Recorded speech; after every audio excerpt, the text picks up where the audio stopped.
I'm talking to Lewis Kirkaldie of Cinegy. Hi. Lewis, great to see you. You too, Dick. IBC's coming up, so what are the technology trends we're going to be talking about there? So, my prediction for IBC is it's going to be one of those shows where we go into a bit of a consolidation cycle. I think there's been a huge amount of stuff happening to the industry over the last few years, 4K becoming real, HDR, IP, and I think, and I'm hoping that the industry starts to take a moment to take a breath and start trying to fix these things up and get them into like large-scale deployments. We're seeing customers that are looking to say, cool, well, this is all great, I believe it, it's the answer, let's put 200 of them out, which is a very different thing to let's try a prototype or a pilot of something. So my prediction for IBC is there won't be any one new big thing where I go, wow, look at this whole new thing to rush towards. I think the industry is really going to be looking much more closely at how do we do this at scale, reliably, accurately, cost-effectively. So I'm hoping there's not some big new thing to surprise me. You've been talking about consolidation, and one of the things that Cinegy has been very vocal about as a business is that the future is all IP and, as you used to say, SDI must die. Where are we on that transition? Yeah, I think the industry got a little bit sidetracked by the idea that somebody needs to make a thing to replace SDI. And what we're actually seeing shake out, especially over the last year, is that customers aren't actually looking or looking to implement one replacement technology. They're looking to pick an appropriate technology to match what they're doing. So that could be highly compressed transport streams, particularly in cloud scenarios.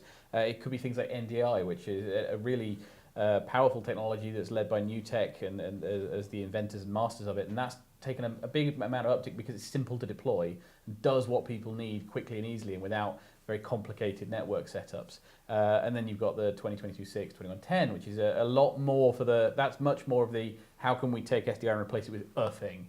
So I think the market's shaking that one out right now. And at Cinegy, what we've done is we're not just sitting on a fence, we've built a small sofa on a fence and just enabled all of these technologies. So you can have whatever's necessary to make this work. You know, traditional SDI, 2022-06, NDI, it's all in there.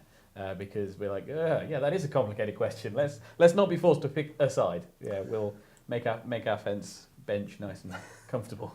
So you see a future where 2022-6, 2110, NDI and maybe some others all coexist?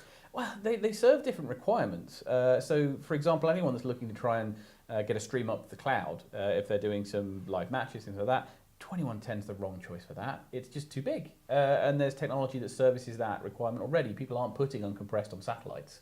So why would we go backwards and start doing that with that technology there? So I think the market is starting to look at this more carefully and it will hold on. We don't need to take that one thing that everyone used for SDI. We can, it's a bit more complicated. We've got to think a bit more about what's our requirements and match them. But there's actual cost savings to be made at that point. If you can actually find the appropriate tool for the job, instead of just going, yeah, I've just got this giant hammer and yeah, it's a screw, but if I hit it harder, it's going in. I think that's what's happening right now. So SDI isn't being replaced by a specific IP technology. We're seeing people saying, well, I need this for this job, I need this for this job, I need this for this job, because sometimes you have to pay for bandwidth. And if you're paying by the gigabyte, the last thing you want to be doing is putting too much through it. Yeah. So visitors to IBC are going to turn up at the Cinegy booth. They're going to be looking at solutions which deliver the best transport and the best storage for the application.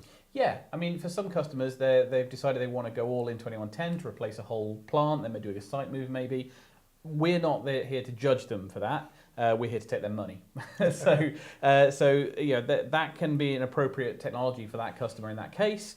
And that's brilliant. But they might find that they've then got some people coming into their studio and they've bought a load of NDI kit. They can't just say, well, you can't show up. What they've got to do is say, well, actually, we need a way to actually cross-convert between these things. They might say, actually, we need to do some extra things. We've got the World Cup on at the minute. We've got some customers running some World Cup things in the cloud.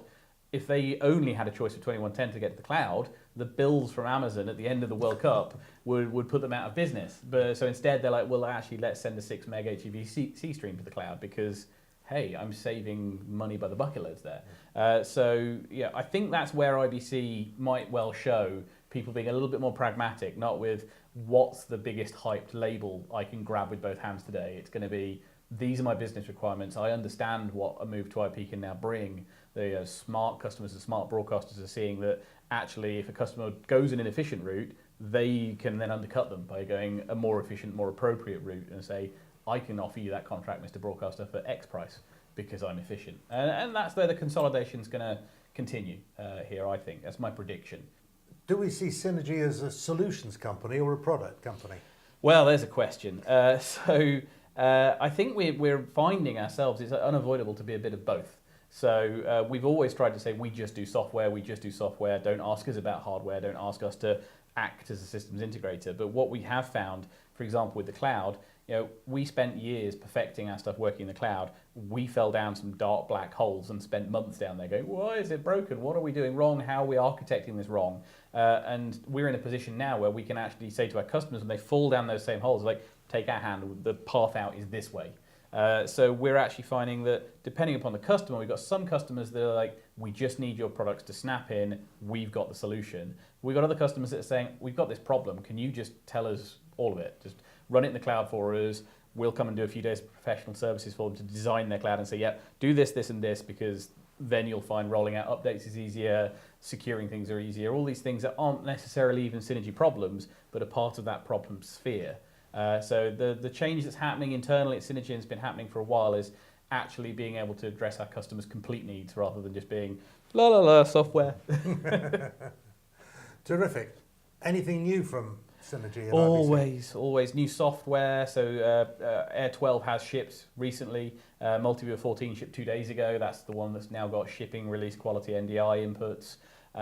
We'll have Convert 12, which has also got NDI and more HDR enhancements. That'll be out in a couple of weeks in time for IBC. There's always, that's the thing about it's a software train that just keeps running. And then the other thing we'll be doing is trying to actually make it easier for customers to pick up professional services from us, pick off a menu of like, how can we help you today? We'd love you, really, we would love you to just buy a product, read all the manuals we have online, all the posts we put, self-serve if you can. But actually, for a lot of customers, even if they can self-serve, they might be, I don't want to spend 2 months learning the best way to do all this stuff. Can you come and tell us in 2 days? So we'll be trying to launch that a little bit more for customers. And then, because it turns out that the answer to everything is not the cloud, even if you desperately want to be like, I don't even care what the question is, the answer is the cloud, which we've seen a lot of. There is still a space when people are like, no, I need to put something on my premise. I need something in that cupboard still. So we partner with Zendata to produce the Cinegy Platform One appliance. So when you do realize the cloud isn't populated wholly by unicorns, you can still say, look, I've got a practical need.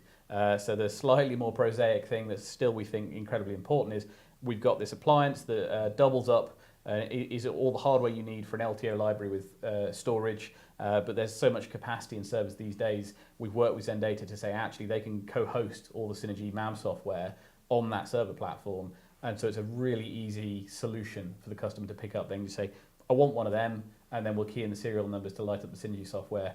And in terms of the naught to running, it's a really short time. Getting close to what it could be like with the cloud. I mean, we just got the shipping, but getting yourself a MAM up and running and working, it starts to become a really short turnaround, which is really increasingly important to customers. No one can deal with the 6-month project time cycles that the industry used to have, of like head scratching and proof of concepts, and nightmare. Sounds as though you're very much leading the way on pragmatic solutions, stuff that is going to work based on solid experience. I look forward to talking to you at IBC. Yep, see you there. Thanks, Dick. Thanks, Lewis.